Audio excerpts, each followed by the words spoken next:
It's the top of the hour, just in time for the day's top stories from the top bulletin in town. Tonight, Taj Mahal on the brink. If you want to demolish, clean up. Give me the ground, Chini. Don't damage my building. Don't do tak tak tak. Unawacha na unaenda. Usifanye hivyo please tafadhali. MD cries foul as government signs off on its demolition as 15 people are arrested and charged with illegal construction in Westlands. Also tonight, a bold attempt at grabbing ocean land. NMG journalists assaulted as they cover building construction that is trying to reclaim ocean land. Plus, IEBC's bleak verdict a year on. The IEBC is in shambles. It's riddled with corruption. We were told of network and so forth, but that was not true. And they know it. An embattled commission struggling to regain public confidence, but there will be no electoral reforms just yet. Part of our brief does not include that these 5 years we will have a constitutional amendment and a referendum. Also tonight, a broke country and a CS on the spot. Kimilili MP lays down grounds to impeach Treasury CS Henry Rotich.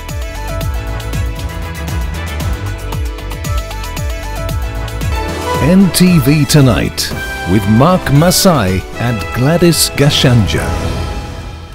Thank you for joining us. Our sign language interpreter tonight is David Agondoa. And our main focus tonight will start with the Corruption Watch.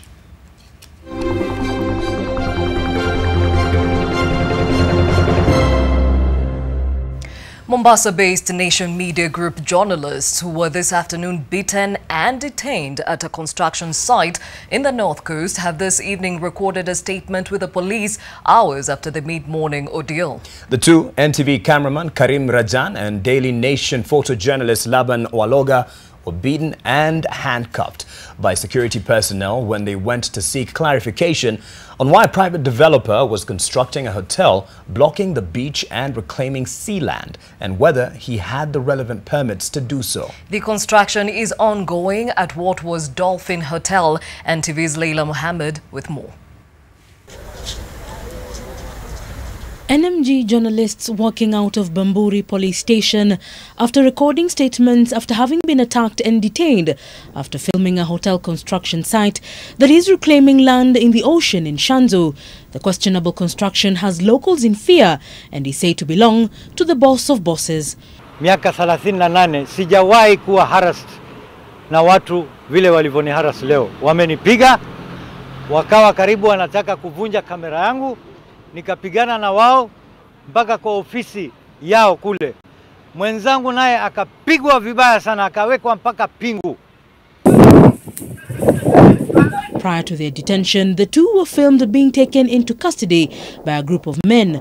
While Karim is seen trying to secure his equipment, Laban is pushed, and at one point the situation turns physical, with the journalist seemingly getting punched by the men.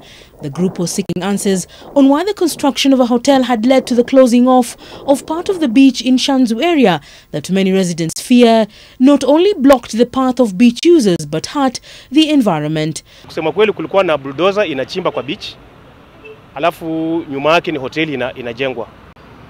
So sisi tukaendelea kufilm na wakatulazimisha lazima tuachie hapo tufungue material waone nini ambayo tulikuwa tunafanya.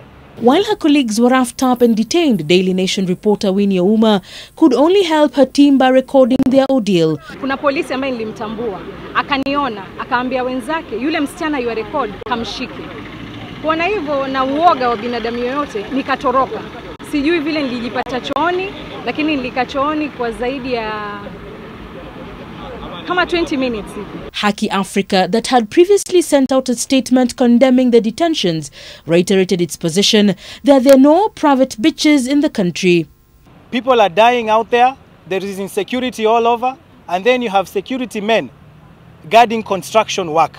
The construction of the former Dolphin Hotel has been going on for the last 2 years, with reclamation of the sea beginning 2 months ago. While residents cannot walk across the beach without walking in water, many are fearful that the natural breeding environment for turtles could be in danger. NTV is informed that KWS officers are too intimidated to get involved, despite the fact that it is a turtle breeding ground. There are also questions about how such a major construction project and reclamation of land in the ocean could happen, with NEMA completely oblivious.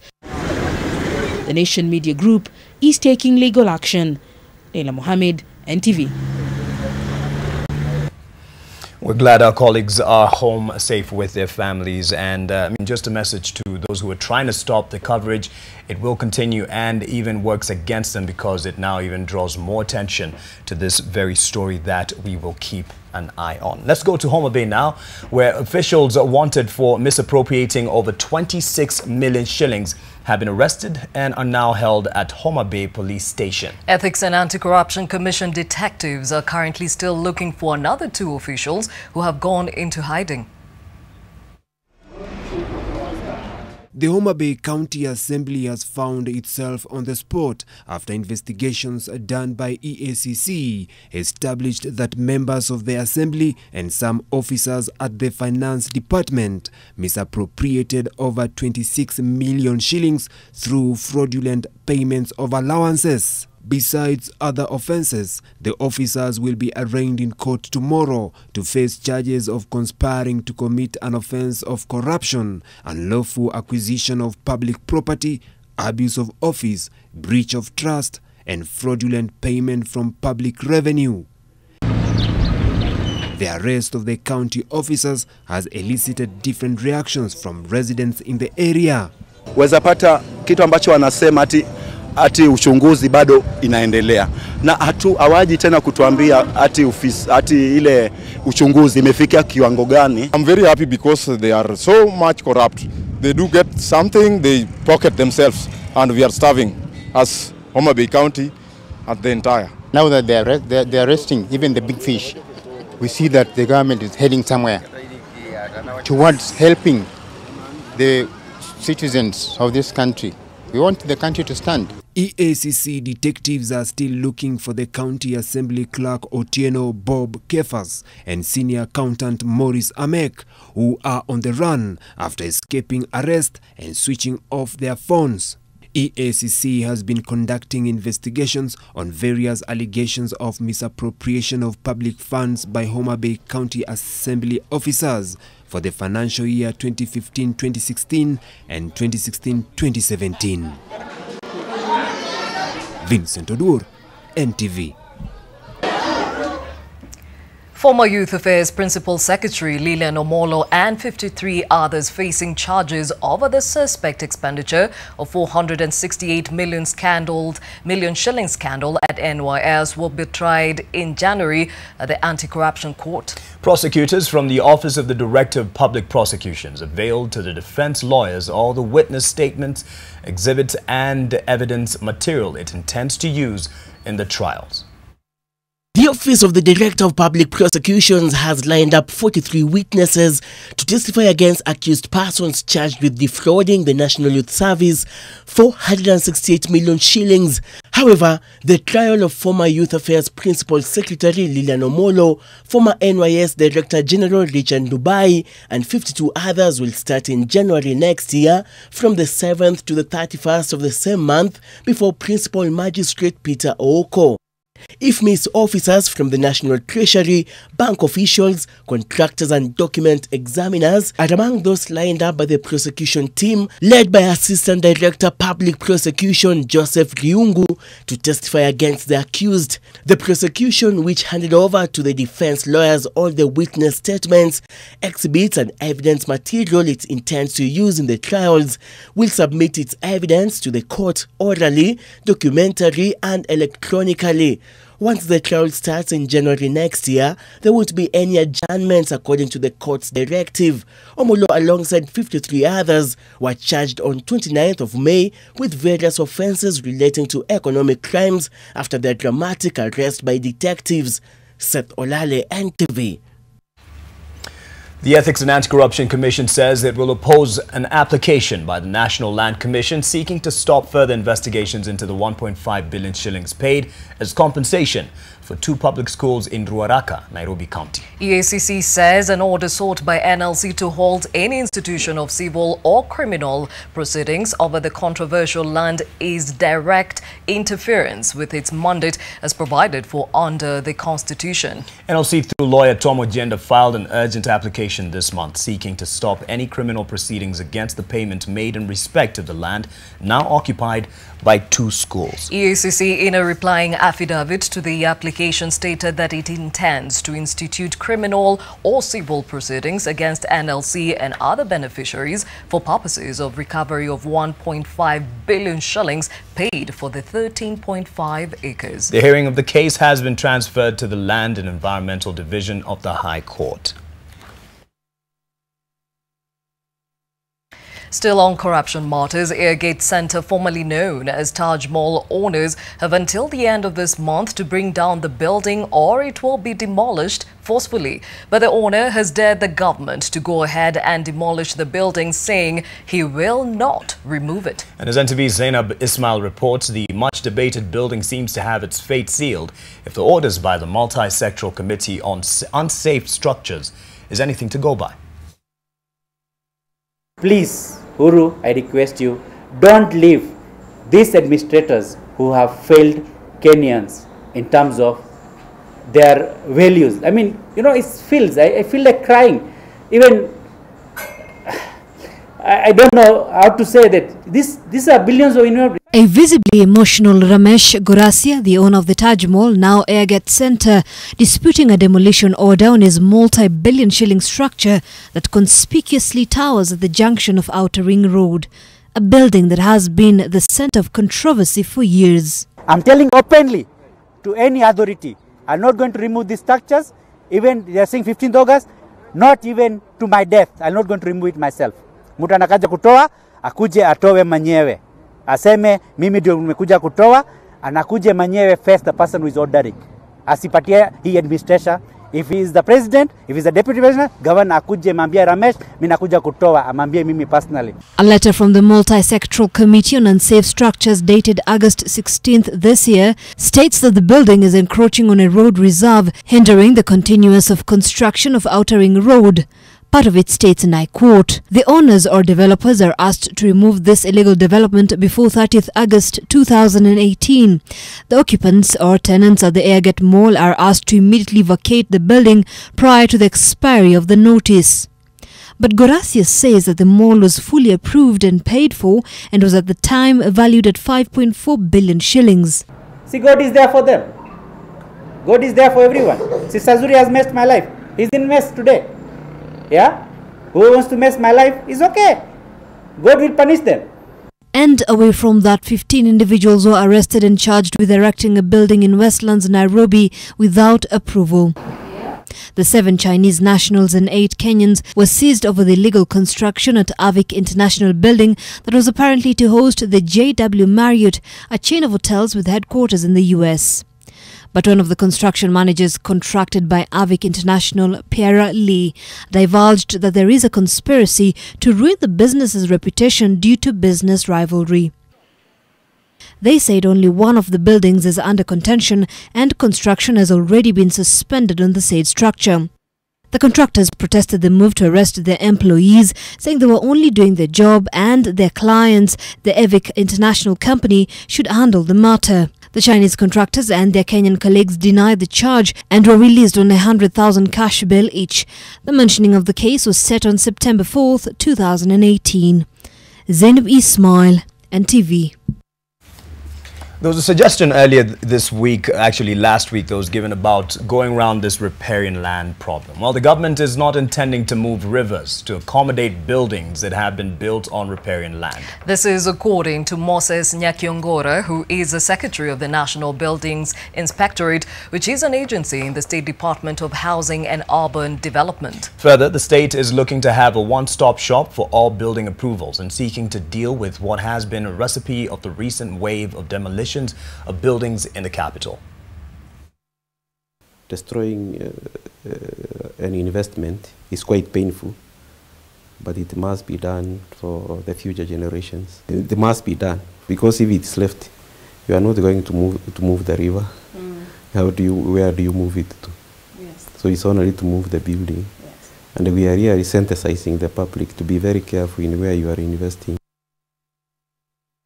Well, for the full interview, which will answer more questions on the ongoing demolitions and more, watch the NTV Property Show this Sunday at 5:30 p.m. with Jamila Mbogwe.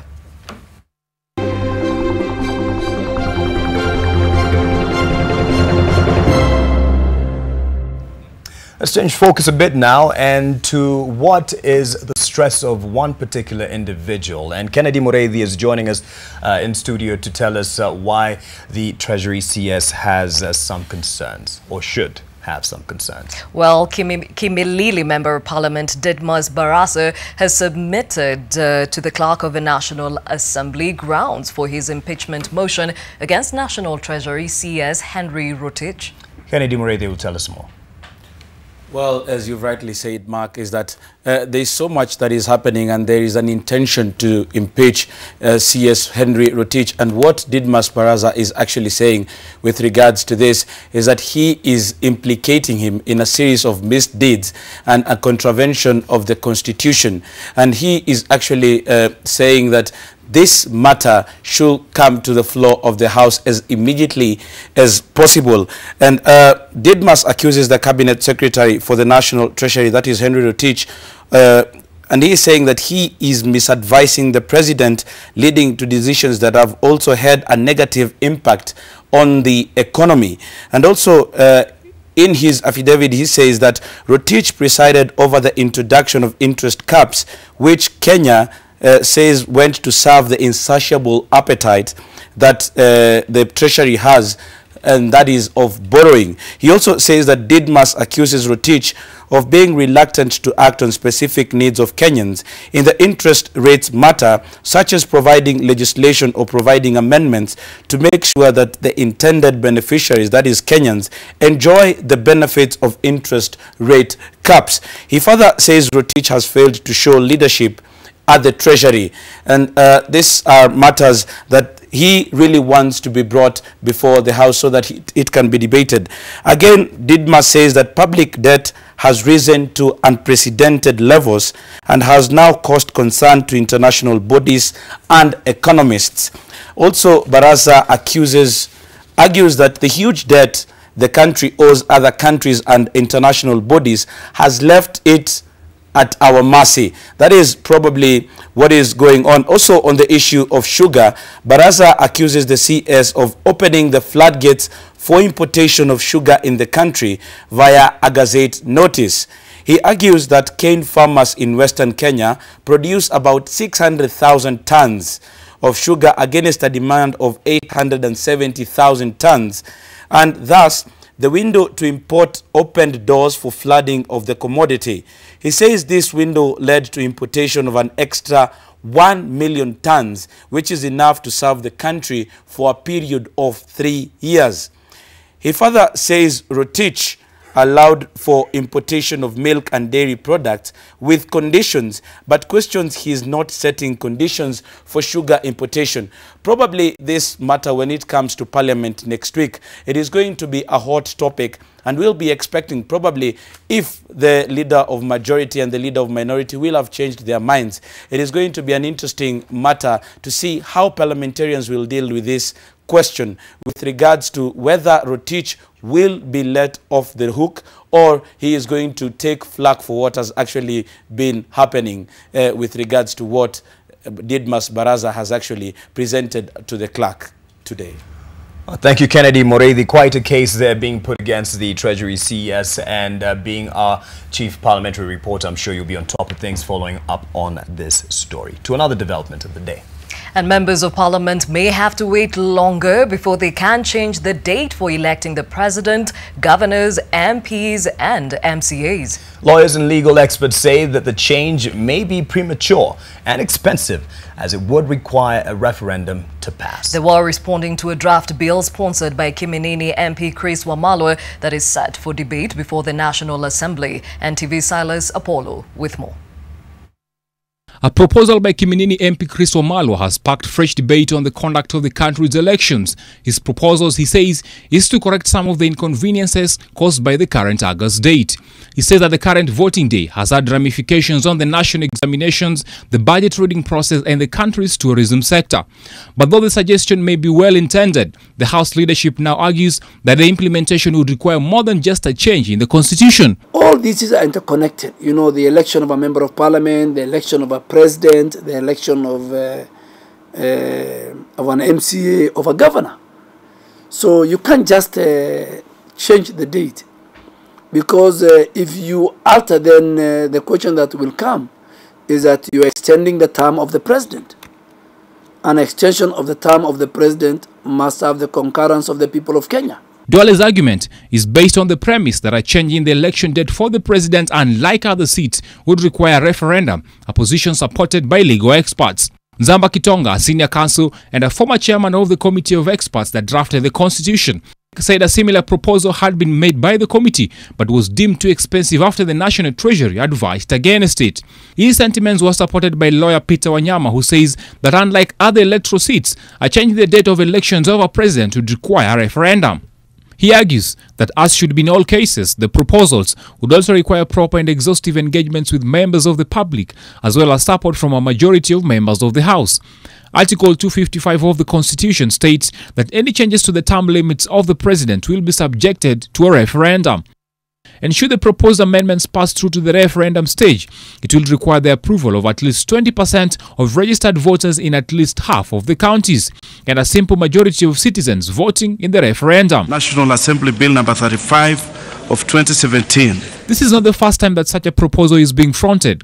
A similar proposal had been made by MPs in the 11th Parliament but failed to sail through to the final stages. Wamalwa proposes that the elections be moved from the current month of August to the month of December. These proposals come in the backdrop of an agitation for a change in the presidential system, which critics say has made the seat selective. And with the ongoing debate, focus now will be on the House Business Committee, which Aiden Duale says has been tasked with the responsibility of advising the House on the way forward. Silas Apollo, NTV. At 19 minutes past the hour, we take off our short break on NTV Tonight. We'll be back with more.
Welcome back. As the Independent Electoral and Boundaries Commission readies to hold several by-elections tomorrow, the question of its credibility again rises. Only last week, the High Court ruled that the 3 IEBC commissioners who resigned in April are technically still in office, as the other 3 remain entangled in a bitter court dispute with the CEO, Ezra Chilobo. The political class itself remains divided on what needs to be done to decisively resolve the enmity that manifests itself every electoral cycle, with the much-celebrated handshake appearing to have done little to bridge that divide.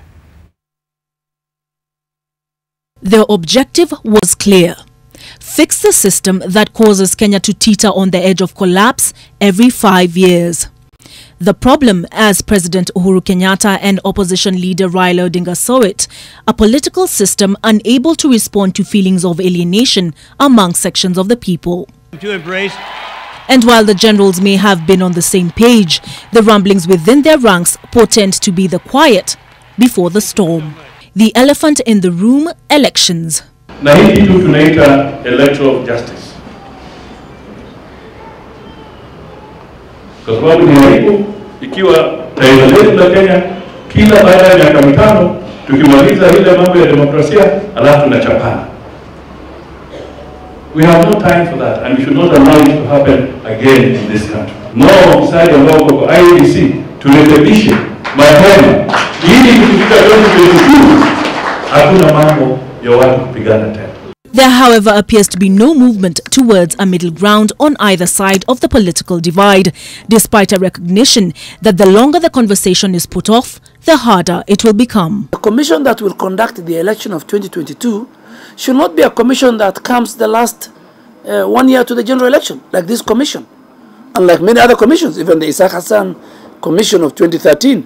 The verdict following the August 8 presidential election being that the IEBC failed in its duties. We were told of network and so forth, but that was not true, and they know it. How can you talk of no network in an area like Kisumu town? How can you talk of no network in places here in Kiambu, some in Nakuru area within town? And you don't get any explanation. Despite this scathing indictment, there remain only whispers of the shouts and sit-ins that dogged the IEBC over the 2017 electoral period. The current existing commissioners are not leaving.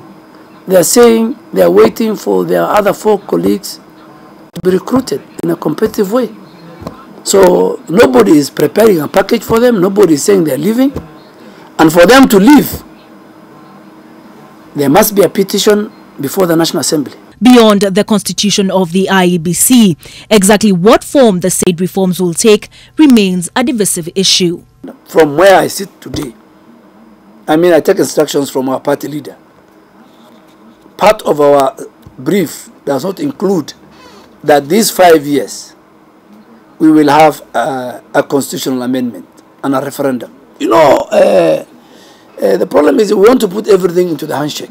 But I haven't seen in their terms of reference that electoral reforms or constitutional change being one of them. The handshake, the spirit of the handshake is going to guide the ensuing debate once the 14-member committee releases its report. The hugs, the handshakes are all well and good, but where the rubber meets the road will be on the issue of elections, an issue on which both sides of the aisle remain firmly divided. Olive Burrows, NTV. And speaking of by-elections, residents of Baringo South will tomorrow go to the polls to elect their member of parliament following the death of Gladys Gachanja in April this year. The contest has seen intense campaigns from the Jubilee and Maendeleo Chap candidates. NTV's Bridget Ngana is in Baringo South and filed this report. At the main tallying center in Marigat, presiding officers stationed at the 132 polling stations cross-checked the materials needed for tomorrow's election before setting off to their destinations. This by-election has seen 4 candidates make it to the ballot in a race that will see Charles Kamuren from Jubilee, Cynthia Kipchelat from Maendeleo Chap, Stephen Sergon from the Republican Labour Party, and Paul Kimaru from Chama cha Mashinani jostle to fill in a gap left by Gladys Gachanja, who succumbed to cancer in April. IEBC is optimistic that this election will be seamless. We have adequate officials, security personnel for all the polling stations, and therefore we don't foresee any issues arising from the actual conduct of the polls. However, some of the candidates are complaining of voter intimidation just hours before the polls open. We expect that all will go well. However, I've seen a bit of intimidation. I've had some of my own agents being intimidated and it's unfortunate that that is happening. IEBC says there will be no live transmission of results in this by-election. As a commission, we didn't see the need of incurring that extra expenditure of trying to do live transmission, because that requires us to get in touch with other organizations. There are 30,162 registered voters in Baringo South constituency, and security has been intensified in readiness for the by-election. Polling stations open at 6 a.m. and close at 5 p.m. The preparations for the Baringo South by-elections are well on course according to the IEBC, and it is expected from tomorrow evening the eyes of the residents will be trained to this hall here at Marigat High School, where the winner of this by-election is expected to be announced in the coming days. Bridget Ngana, NTV, Baringo. I'm sure you've heard of utumishi kwa wote, but in this particular case, I think they took it a little bit overboard. Residents of Siongila in Kitui Central stormed an AP camp in their area as they protested claims that one officer had ran off with a resident's wife. Kitui Governor Charity Ngilu was forced to intervene after her convoy was caught up in the chaos. Fury as residents of Kitui demanded for justice, aggravated by the acts of their officer who had taken another man's wife. The angry mob had allegedly decided to take matters into their hands by threatening to burn down the AP post as they wanted the AP to pay for his mistake. However, it had to take the intervention of the police led by AP Commander Nicholas Mutua to stop the crowd from lynching the camp. Kitui Governor Charity Ngilu's convoy was caught up in the feud, and she had to step in and help resolve the matter. Ngilu demanded the wife snatching AP to be removed from the camp, as instead of protecting the residents, he was engaging in other things. Helen Aura, NTV. As we would say in Kitui, highway, ekawe. Anyway, we take a break at this point. We'll be back with the business. Dan Mwangi will be handling that.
Good evening and welcome to NTV Business. I'm Dan Mwangi. Now, should zoning be reintroduced in the sugar industry?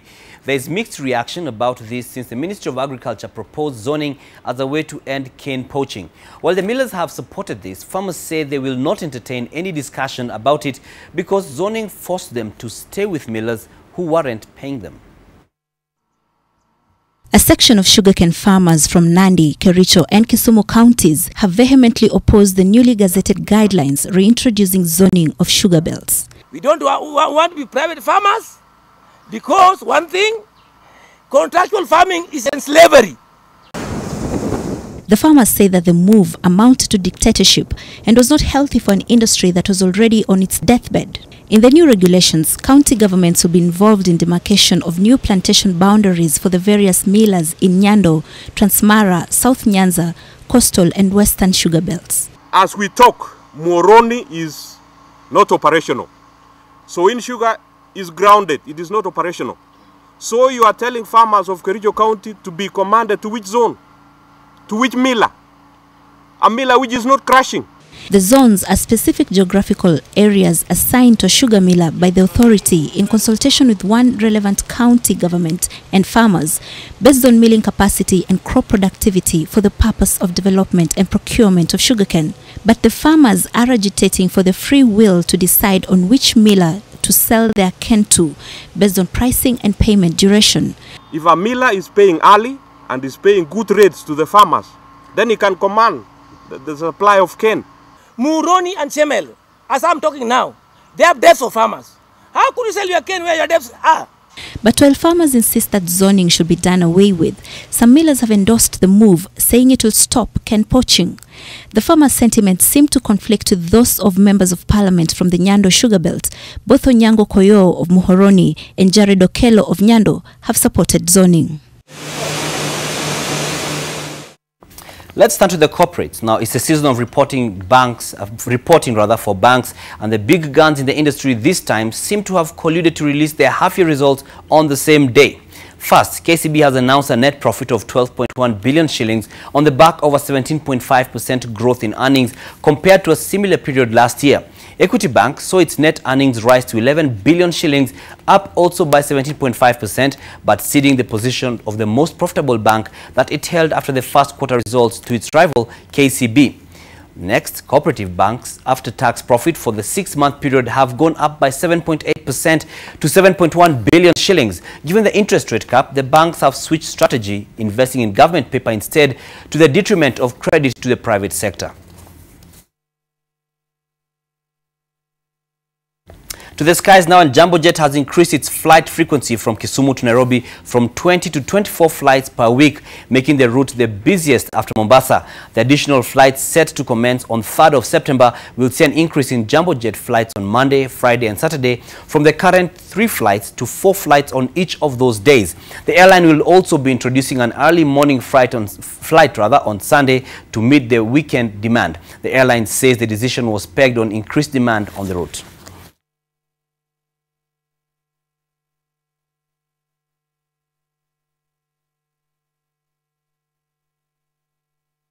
I hope my mispronunciation of flight did not frighten you. Now, Kenya risks increasing the capacity of its power output in a bid to push the industrialization agenda without having commensurate growth in the demand for electricity. This is one of the issues that came to the fore at the great energy debate that was hosted at the Strathmore Business School. Alex Mwangi reports.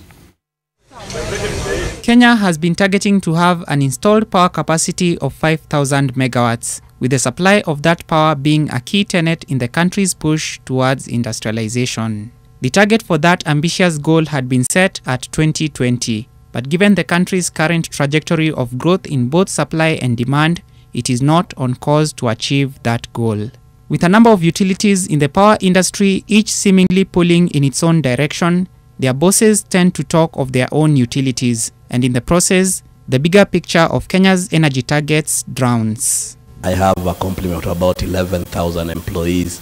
If I look at the kind of work that I need to do in putting up infrastructure to be able to provide 100% access to power, there's so much that the internal capacity that I have, I can't be able to meet it. So I'll require my employees together with other contractors to be able to do this work. We are trying to train people within at the University of Nairobi Institute of Nuclear Science and Technology, and also we developed MOUs for training with other countries like Korea. We are trying to do one with Texas A&M, and we are now training people with China. Kenya has an installed capacity of 2,351 megawatts with a peak demand of 1,812 megawatts. Kenya Power currently has about 6.8 million consumers. As far as generating demand for power is concerned, household consumers do not help that much, which is why the country needs to create more and more industrial consumers. Why can't we offer a dedicated line and set up an industrial zone at the river where the smelters, the cement guys can get slightly lower cost power, but then the demand will shoot because more people will come in to do the steel. It's not rocket science. I mean, the idea is already there, but we are big on talking and small on doing. Let's come up with models that are workable, even if it means coming up with one pilot special economic zone. Pilot it, let it work, and let's multiply. It's needless to have 20 or 40 special economic zones that are not functional. The cost of power still remains a source of concern for many Kenyans. The 16% value-added tax on petroleum products that is set to take effect from next month is likely to fuel inflation, even as the government seeks other ways of lowering the cost of energy. The supply and demand side needs to be planned properly, and it needs to be balanced. But generating demand is beyond the scope of the supply side. Now, this big animal called the government has to organize itself to make sure that both sides move. Alex Mwangi, NTV. As the maize glut continues in the country's breadbasket regions of the North Rift, farmers have been called upon to diversify to alternative crops such as potatoes in order to cushion against market and price uncertainties. Our North Rift reporter Gabriel Kudaka attended a potato farmers field day in the county of Nandi and brings you the details. Lush green tea plantations strike your eyes as you move around various parts of Nandi County. Although farmers here cultivate both tea and maize, tea takes up 80% of the cultivated area due to favorable weather conditions. But with last year's maize stock still occupying various stores due to unavailability of market and poor prices, farmers are being advised to get creative. Potato is the second staple food in this country. Potato takes a shorter time to grow. You can earn more from potato than you can earn from maize. Some, like Jacqueline Chabet, have already embraced potato farming. I do farming an acre. I planted potatoes. It has been helping me to pay school fees, to pay my siblings' school fees. And we encourage farmers to seek advice from the agriculture officers to ensure that farmers can get access to certified seeds. As a county government, we have put in place, our little resources that we have within our budget to set up a seed multiplication center in Nandi County for this financial year, hoping that we can be able to expand beyond maize and tea. There are about 2.7 million people employed in the potato value chain, with at least 800,000 of them being small-scale farmers. These 2.7 million contribute an estimated 50 billion shillings to the economy of Kenya, but those numbers are expected to rise as more farmers go into potato farming. Gabriel Kudaka, NTV. I guess what they're saying is that Nandi's script is not Nandi's script. If you get it, tweet me. Kenya will be hosting the 123rd session of the International Coffee Organization, a meeting that will bring together key players in the coffee business from around the world. The country is looking to leverage on this meeting to expand its market and not only sell more coffee, but also deliver higher returns to the farmers. This meeting is set for March next year. We export almost like over 90% of our coffee, so our consumption is very low, and that is what's making us very, very vulnerable on the capricious movement of international prices. The elements of the coffee value chain that are nearer the consumer, the roasters, the retailers, are doing very well, but somehow a lot of the time, this does not trickle down to the growers that are the basis of the value chain. So we needed to find ways to improve the economic sustainability of coffee. Business myself, you guessed it. We're done. Good night.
Murang'a, Migori and Narok counties will continue to operate without drugs and medical supplies as the Kenya Medical Supply Agency KEMSA reaffirms its stance that they first have to come up with a payment plan for the huge debts the counties owe them.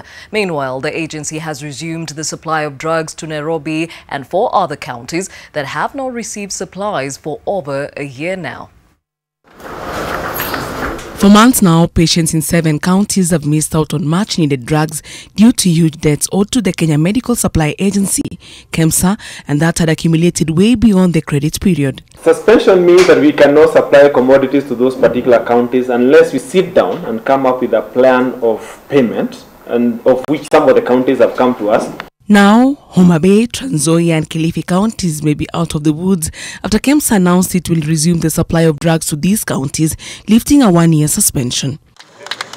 Nairobi County Acting CAC Health Veska Kagongo on Thursday received the county's first batch of supplies since February last year. Essentially, you would not find that all essential commodities were out of stock, no. So it's just a few lines of those essential commodities. So this is just a short, I can say a short lapse, but it was in the process of engaging to make sure that we reinstate the supply. Nairobi County owed the agency the highest amount, about 200 million Kenya shillings. 2 months ago, it paid up 52 million shillings and outlined a payment plan of 30 million shillings per month.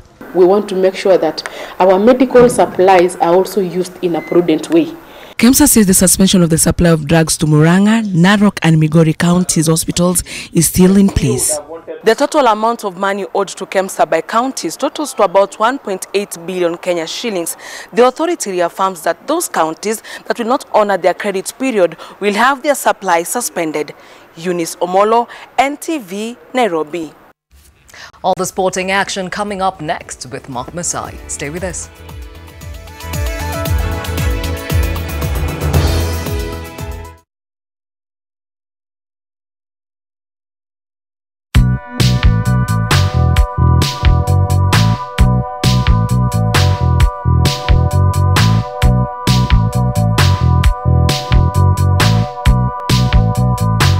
Get an eighth acre for 950,000 shillings, a quarter acre for 1.8 million shillings, a half acre for 3.2 million shillings, and an acre for 6.5 million shillings cash. Book with 50%.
Welcome back. Time for sports. 2015 400 meters hurdles world champion Nicholas Bett was buried today in his home county of Uasin Gishu. Hundreds of mourners led by Deputy President William Ruto convened at his home in Simat to bid goodbye to an athlete whose life was cut short at the prime of his career.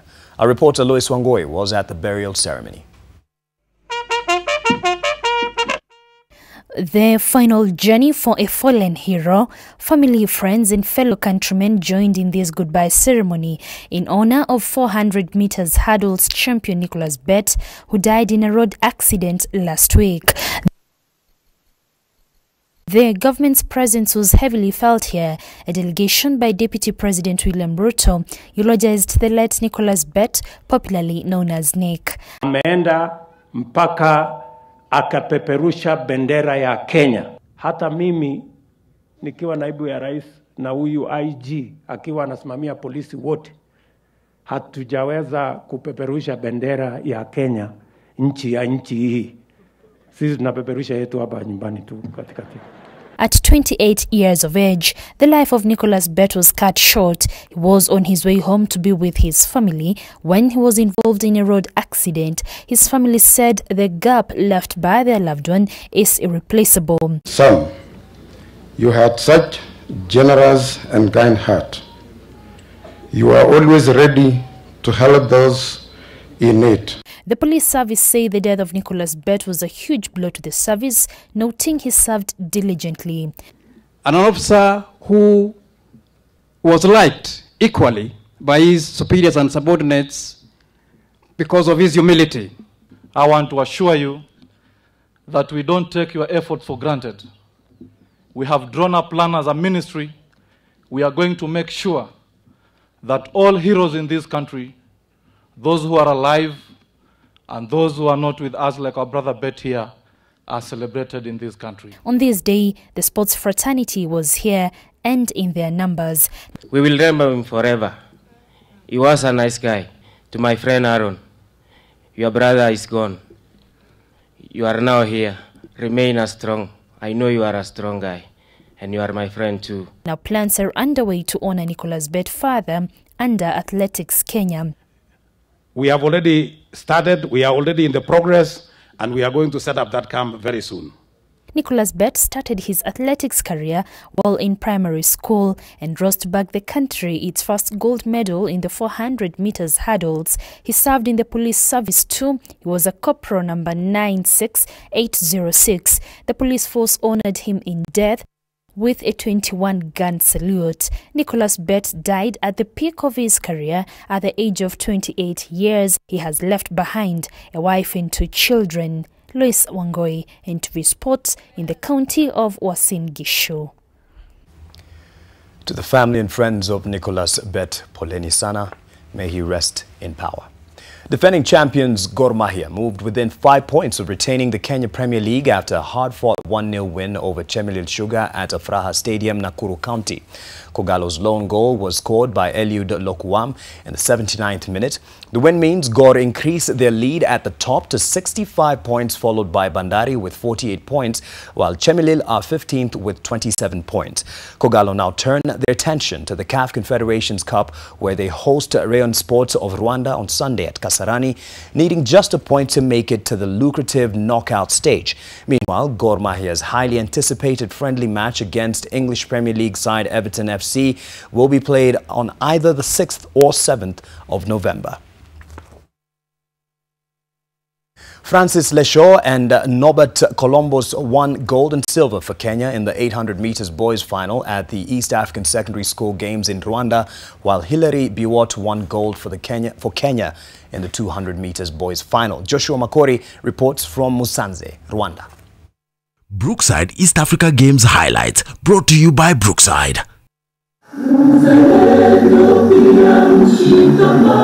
The 17th edition of East African Secondary School Games entered the 5th day in Musanze, Rwanda. Kenyan Francis Leshaw won gold in 800 meters boys final in a time of 1 minute 49.6 seconds, followed by compatriot Norbert Columbus, while Kevin Kiprotich of Uganda settled for bronze. Penye niliona jana wa Uganda wanatulemea. Sasa pia leo tuliamuka vizuri, nikasema lazima nijishindie country yangu. In the girls 800 meters, Ugandan Niyomkunzi Francine won after running 2 minutes 13.6 seconds, followed by Kenya's Nelly Chepchirchir, with Alice Ishimwe of Rwanda finishing third. In the 200 meters final, there was another victory for Kenya, with Hilary Biwott winning gold in a time of 21.8 seconds. Godfrey Chanwengo and Eric Layeng of Uganda took home silver and bronze respectively. So close, even they were saying to be that the guy was #1, but I've confirmed to be #1. Kenya's Cynthia Chepngeno won gold in the 3,000 meters final in a time of 9 minutes 51.7 seconds. She was followed by teammate Viola Chepkirui, with Janete Wambajimana of Rwanda finishing third. In the 5,000 meters boys final, Michael Kibet won gold, followed by Onduma Lamek of Uganda, while Dominic Kiptum of Kenya took bronze. Beside athletics, the ball games will enter the semi-finals tomorrow, where stiff competition is expected from defending champions. Joshua Makori, NTV, Musanze Stadium in Rwanda. Brookside is calling out to young talented students for an opportunity to win a university scholarship. Participate in the Brookside East Africa Games in Musanze, Rwanda, and get scouted. Score an A- in KCSE or its equivalent for those from our East African countries to get shortlisted. Brookside Dairy, nurturing sports talent and academics. You gotta love the passion and oomph that Yeshua Makori reports with, and he's going to give us some more updates in the week.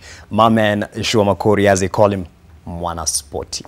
Cricket Kenya on Thursday unveiled a clothing sponsorship deal with Ihsan Sports from Pakistan worth 5 million shillings per year for the next 3 years. The deal includes kitting for the men's and women's senior national team, the Kenya under-19s and the Kenya A team. Ihsan Sports said that they want to enter into partnership with Cricket Kenya using the popular Kenya brand as a platform for their entry into the East African market. They will also use the 3 years as a window to establish their sports equipment in the region.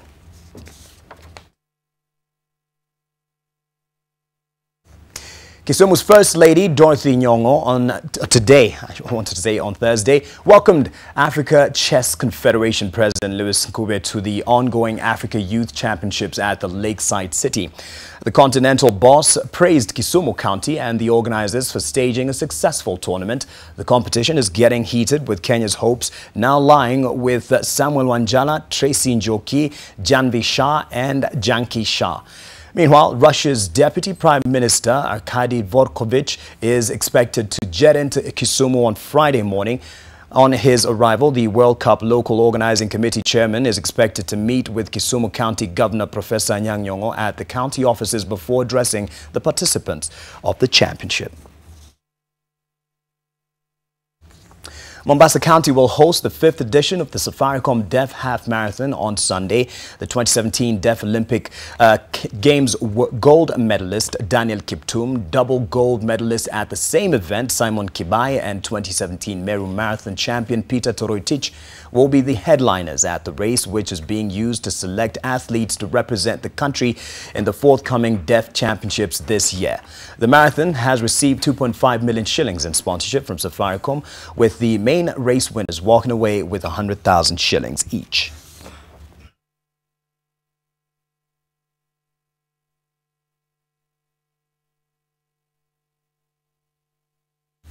And that's it for the sports, and we're about done here. Actually, we are done here. Thank you for watching NTV Tonight, and thank you to David Agondor for the sign language interpretation. My name is Mark Masai. Good night. My name is Gladys Gachanja. Have a good night.